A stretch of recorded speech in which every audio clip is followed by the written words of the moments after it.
नमस्कार। आज हम लोग फिर से हमारी जो D9 सीरीज है उसको कंटिन्यू करते हुए आज हम बात करेंगे राहु इन the 10th house in D9 chart. So first of all, जैसा कि मैं हर वीडियो में कहता हूँ, आप डायरेक्टली D9 चार्ट को रीड नहीं कर सकते हो। आपको पहले D1 चार्ट ज़रूर देखना होगा कि राहु वहाँ किन हाउसेज में है, किन राशियों में है, और जो डिस्पोजिटर है, जो लॉर्ड है, वो किस प्रकार से बैठा है। फिर हम बात करते हैं D9 चार्ट की। एक्चुअली D1 चार्ट जो प्रॉमिस करता है हमें कि आपकी लाइफ में इवेंट हो सकते हैं और ये नहीं होंगे, वो कितने हद तक उनकी पॉसिबिलिटी है, अश्योरिटी है, वो हम D9 चार्ट नवमांश से देखते हैं। एक बात ये। दूसरी बात कि नवमांश चार्ट हमारी मैरिज लाइफ को भी दिखाता है, और साथ ही साथ हमारा जो फॉर्चून, हमारा भाग्य है, उसे हम D9 चार्ट से देखते हैं। Actually D9 chart is what the कि ये आपके D1 चार्ट का एक मोर डेप्थ, आप कह सकते हैं, आपको प्रोवाइड करता है। So now coming to the 10th house. 10th house is basically the public image, आपका करियर, आपका वर्क प्लेस, आपके अथॉरिटेटिव साइड, आपका लीडरशिप क्वालिटी, ये 10th हाउस है। Basically it is the house of karma, और कालपुरुषी कुंडली में ये आप कह सकते हैं कि सैटर्न इसे रूल करते हैं, शनिदेव से रूल करते हैं। सो एक इम्पॉर्टेंट चीज़ कि यदि यदि आपके D1 चार्ट में 10th हाउस में राहु है, सैटर्न है या सन है, अगर ये तीन प्लैनेट्स हैं, और D9 में ऑब्वियसली राहु की हम बात कर रहे हैं, तो ये एक स्ट्रॉन्ग इस चीज़ को सिग्निफाई करता है स्ट्रांगली कि आपका जो जन्म है, जो आपका जो कार्मिक कनेक्शन है पास्ट लाइफ के साथ, इस प्रकार से है कि you want name fame.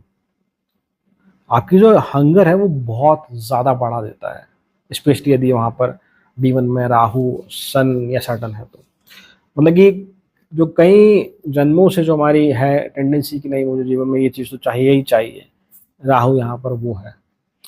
And we all know कि Rahu is the itself is the planet of hunger. आपकी डीपेस्ट डिजायर को राहु दिखाता है, आपके अनऑर्थोडॉक्स बिहेवियर को राहु दिखाता है। Rahu is the futuristic planet, साथ ही राहु इज द कारक of illusion. But 10th house में राहु इज अनटिल अनलेस कि वो डिग्निटी वाइज अगर बहुत ज़्यादा अफेक्टेड नहीं है, तो यहाँ राहु बहुत अच्छा परफॉर्म करता है। एक्चुअली अगर मैं से यहाँ राहु इस प्रकार का है कि ये आपके अंदर एक हंगर देता है कि जो वर्ल्डली सक्सेस है, कि दुनिया में जो मेरा नाम होना चाहिए, फेम होनी चाहिए, power, authority, through out of box thinking, through thinking in non traditional way, दुनिया से हट कर अलग सोच के जो चीज़ों को बनाने का जो मज़ा है, जो चीज़ें क्रिएट करनी है, एक प्योरली जो एंटरप्रेन्योर माइंड जो सोचता है, that is Rahu in the 10th house. अगर उसको एग्जाम्पल समझे, एक लाइन में अगर समझना चाहेंगे राहु 10th हाउस में क्या है, तो इट इज़ व्हाट, अगर आपने मूवी देखी होगी जहाँ लियोनार्डो डी कैप्रियो है, the Wall of Wolf Street, the Wall of Wolf Street, तो उनमें किस प्रकार से वो खुद को रीस्टोर करते हैं, खुद को बिल्ड करते हैं डी कैप्रियो, वो जो उनका लाइफ जर्नी दिखाया गया उस मूवी में, that is what the Rahu in the 10th house. ये राहु 10th हाउस में, तो आपके पास वो हंगर है। आपको you are not happy with the, अगर कोई कह दे कि भाई थोड़ा सा कुछ दे दें, नो, आप उसमें खुश नहीं है। You want more and more. एक प्रमोशन के बाद मुझे दो और चाहिए। और यहाँ राहु ये भी नहीं कि आप मेहनत नहीं करते हैं, you are going to put your best. आप हमेशा अपने बेस्ट एफर्ट लगाते हैं। आप उस प्रकार के वो हो सकते हैं कि भाई अगर लाइफ में ग्रोथ दिख रही है, वैसे वो सभी लोग ऐसे होते हैं, but you are on the more side की लाइफ में ग्रोथ दिख रही है, तो आप ऑफिस में 1 घंटा एक्स्ट्रा रुकने को भी तैयार हैं। एक बड़ी टीम है, एक बड़ा नेटवर्क, उसे आप इजीली मैनेज करते हुए दिखे। आप D9 चार्ट से मैरिज देखते हैं। मैरिज की अगर हम बात करें तो बेसिकली मैरिज लाइफ आपकी, सॉरी, आप मैरिज लाइफ के, मैरिज हो जाने के बाद आपकी लाइफ में ट्रिगरिंग पॉइंट आता है करियर को लेकर, स्पेशली नेम फेम को लेकर आपको सक्सेस मिलती हुई देखी जाती है आफ्टर मैरिज। एंड इसके अलावा यू ऑलवेज वांट कि एक आपको एक ऐसा लाइफ पार्टनर मिले, ठीक है, जो आपकी रिस्पॉन्सिबिलिटी है घर परिवार को लेकर उसको निभाए, बट साथ ही साथ वो भी वर्क फोकस्ड हो, मतलब उसकी लाइफ में कोई एक एम हो, एक टारगेट हो। ऐसा नहीं कि सिर्फ जो घर के काम में ही उलझा रहे। अगर मैं एज ए मैन बात करूँ तो ऐसी वाइफ नहीं चाहिए उन्हें कि जो सिर्फ घर के काम देखे। नो, घर के काम में तो मैं भी आपकी मदद कर दूंगा, बट आपके जो ड्रीम्स है, आपके पास कुछ ड्रीम्स होने चाहिए, आपकी लाइफ में कोई आपका टारगेट एम कुछ ना कुछ होना चाहिए कि मुझे वो चीज़ अचीव करनी है, वो मटेरियलिस्टिक चीज़ अचीव करनी है, वो फाइनेंशियल सक्सेस मुझे चाहिए। ऐसा लाइफ पार्टनर आप ढूंढने की कोशिश करते हैं। आपके मैरिज में भी राहु का एलिमेंट बहुत स्ट्रांगली देखा जाता है। दो तरह से है, एक तो ये पॉसिबिलिटी है कि मैरिज के समय या मैरिज से पहले कहीं ना कहीं कुछ दिक्कतें होती हुई देखी जाती है। दिक्कतें ऐसा है कि फॉर एग्जांपल कि मान लीजिए मैरिज के लिए पेरेंट्स तैयार नहीं हो रहे हैं, एग्जांपल ये हो सकता है। एक ये हो सकता है कि भाई जिस दिन शादी हो रही है उस दिन कुछ थोड़ा काम बिगड़ गया। और एग्जांपल कि मान लीजिए कि जो आपका जो इवेंट मैनेज कर रहा था वो उतना अच्छा नहीं निकला, कुछ दिक्कतें, कोई रिश्तेदार जो है, खैर एक आध तो सब जगह होता है, कुछ ज़्यादा ही किसी ने कुछ तमाशा कर दिया, ऐसा कुछ होता हुआ देखा जाता है। साथ ही मैंने कहा कि फॉरेन एलिमेंट बहुत डोमिनेंट है यहाँ पे मैरिज में, राहु फॉरेन एलिमेंट को दिखाता है। तो पॉसिबिलिटी है कि आपका लाइफ पार्टनर एक तो कि आपका ऑफिस एनवायरनमेंट से हो सकता है। ऑफिस एनवायरनमेंट का मतलब मेरा है कि ऑफिस से हो सकता है, साथ ही कि जिस जिस फील्ड में आप काम कर रहे हो उस फील्ड का हो सकता है। Different culture, different religion, different caste, different country, ये भी पॉसिबिलिटी है when Rahu in the fourth house. और साथ ही साथ कि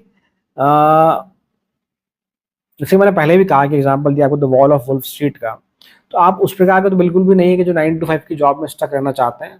पूछता है जीवन में मजबूरी है, शुरुआती सालों में मैं वो नौकरी करनी पड़ रही है या फिर मैं बहुत अच्छा वहाँ पे स्कोप दिख रहा है इसलिए हम कर रहे हैं।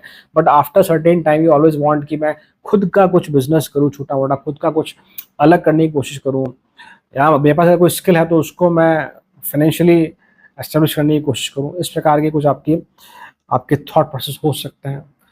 टेक्नोलॉजी की हेल्प से, टेक की हेल्प से आप या इन फील्ड में आप कुछ अच्छा करते हुए देखे जाते हैं when Rahu in the 10th house. और एक और बात की, ये मान लीजिए आपका 5th हाउस का कनेक्शन D9 चार्ट या D1 चार्ट में किसी भी तरीके से 10th हाउस से हो रहा है। आई रिपीट, यदि आपके 5th हाउस का कनेक्शन, चाहे 5th हाउस लॉर्ड है का कनेक्शन D9 या D10 में आपके अगर 10th हाउस से या राहु से अगर हो रहा है 5th हाउस का कनेक्शन, तो स्ट्रांग पॉसिबिलिटी है कि आप सोशल मीडिया के थ्रू, यूट्यूब के थ्रू या ऐसे किसी टेक प्लेटफॉर्म के थ्रू आप जीवन में पैसा कमाते हुए देखे जाते हैं। राहु आपको यहाँ ये भी हंगर देता है कि आप मल्टीपल सोर्स ऑफ इनकम की तरफ भी आप बढ़ते हुए देखे जाते हैं। आप चाहते हैं कि चलो मैंने ये तो मैं कमा ही रहा हूँ, कुछ एक तरीका और भी ढूंढ लूँ जिससे मैं पैसे कमा सकूँ। 10th house is the fourth from 7th, आपके सप्तम भाव से चौथा स्थान है, तो ये आपके लाइफ पार्टनर की मदर को दिखाता है। तो first of all your mother is not an orthodox lady, no, इस प्रकार की नहीं हो सकती कि भाई जो जो हम एक्सपेक्ट करते थे पहले, आज 10-20 साल पहले की हमारी सासू माँ कुछ इस प्रकार की होंगी। वो काफ़ी हद तक मॉडर्न हो सकती हैं, उनका एक अच्छा फैशन सेंस हो सकता है, वो टेक फ्रेंडली हो सकती हैं, या स्ट्रांग पॉसिबिलिटी है कि एक अच्छी अथॉरिटेटिव पोजीशन पे या किसी टेक्नोलॉजी वाइज किसी फील्ड में वो काम करती हुई देखी जा सकती है। अब ये कह सकते हैं it is a blessing I से। बट हाँ, she is not like a lady was very dominant. मैं ये नहीं कहता कि आप पे डोमिनेंट है, बट अपनी फैमिली में ज़रूर उनका कुछ ना कुछ रुतबा ज़रूर होता हुआ देखा जाएगा। मतलब वहाँ भी आप जो राहु का जो एलिमेंट है वो स्ट्रांगली देखेंगे। तो ओनली प्रॉब्लम इज व्हाट कि यदि मान लीजिए आपके D1 चार्ट में या D9 चार्ट में यदि राहु स्कॉर्पियो या फिर सजिटेरियस में अगर हैं, तो there are lot of failure in career, especially in term of finance. Finance की वजह से, फाइनेंस को लेकर आपके जीवन में या आप ऐसा कुछ कदम उठा लेते हैं, यू फील कि आपका विजन है कि मैं 5 साल बाद ये कंपनी एस्टेब्लिश कर लूँगा, तो उसको लेकर आप कुछ लोन लेते हुए देखे आते हैं, या आपका जो पहले से जो कैपिटल पड़ा है उस काफ़ी हद तक वो नुकसान में जाता हुआ देखा जाता है। सो जब भी यहाँ है और जब भी राहु की महादशा आती है या अंतर्दशा आती है स्पेशली, तो आप ध्यान रखें कि जब भी फाइनेंशियली आप कोई स्टेप अगर ले रहे हैं तो आप एक नहीं, दो नहीं, आप 4 लोगों से पूछ कर आप लाइफ में डिसीजन लें। और एक हेल्दी अगर मैरिज लाइफ डिस्टर्ब मान लीजिए, सपोज कीजिए Rahu is not in the good sign, 4-8-12 में है या सजिटेरियस में अगर है, तो स्पेशली 4-8-12 में अगर राहु है तो आपको ये सीखना पड़ेगा, बिकॉज 4th हाउस है ये सप्तम से चौथा भाव है, तो ये आपको आपके लाइफ पार्टनर के जो इमोशंस हैं उनकी रिस्पेक्ट करनी होगी और उनको सुनना समझना होगा आपको, तभी आपकी मैरिज लाइफ हेल्दी रहेगी। तो छोटा सा एनालिसिस था मेरा when Rahu is in the 10th house in D9 chart. यदि ये वीडियो आपको पसंद आया then kindly do like share subscribe. Thank you so much. ओम नमः शिवाय।